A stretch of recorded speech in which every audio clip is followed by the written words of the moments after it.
తులసిగా ప్రసిద్ధి చెందిన మొక్క పూర్వజన్మలో బృంద అనే మానవ రూపంలో ఉండేది.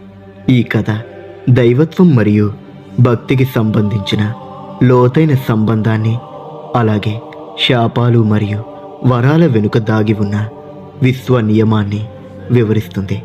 బృంద చిన్నప్పటి నుంచే శ్రీ మహావిష్ణువుకు గొప్ప భక్తురాలు. ఆమె తన జీవితాన్ని పూర్తిగా భగవంతుడి సేవకే అంకితం చేయాలని భావించింది. బృంద పెద్దయిన తర్వాత ఆమె వివాహం జలంధరుడు అనే శక్తివంతమైన రాక్షస రాజుతో జరిగింది. జలంధరుడు శివుడి కోపాగ్ని నుండి పుట్టినటువంటి ఒక శక్తివంతమైన రాక్షసుడు. ఆయనకు అపారమైన బలం, గర్వం ఉండేవి. జలంధరుడు దేవతలను, మానవులను తీవ్రంగా బాధించడం మొదలుపెట్టాడు. జలంధరుడు తన అహంకారంతో ముల్లోకాలపై ఆధిపత్యం చెలాయించాలని ప్రయత్నించాడు. దేవతలను యుద్ధంలో సులభంగా ఓడించేవాడు. దీనికి కారణం అతనికి ఉన్నటువంటి అపారమైన బలంతో పాటు అతని భార్య బృంద పాటించే ఘోరమైన పతివ్రత ధర్మం. బృంద యొక్క నిష్కలంకమైన భక్తి మరియు పతివ్రత శక్తి జలంధరుడికి ఒక రక్షా కవచంలాగా ఉండేది.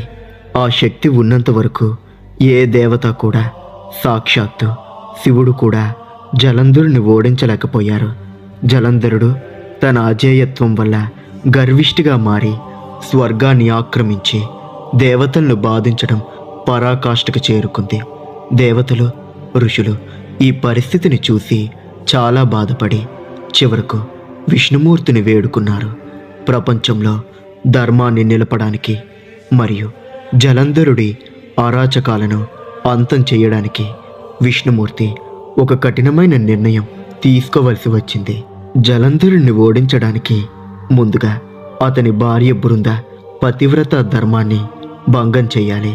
విష్ణుమూర్తి జలంధరుడి రూపంలోనికి మారారు.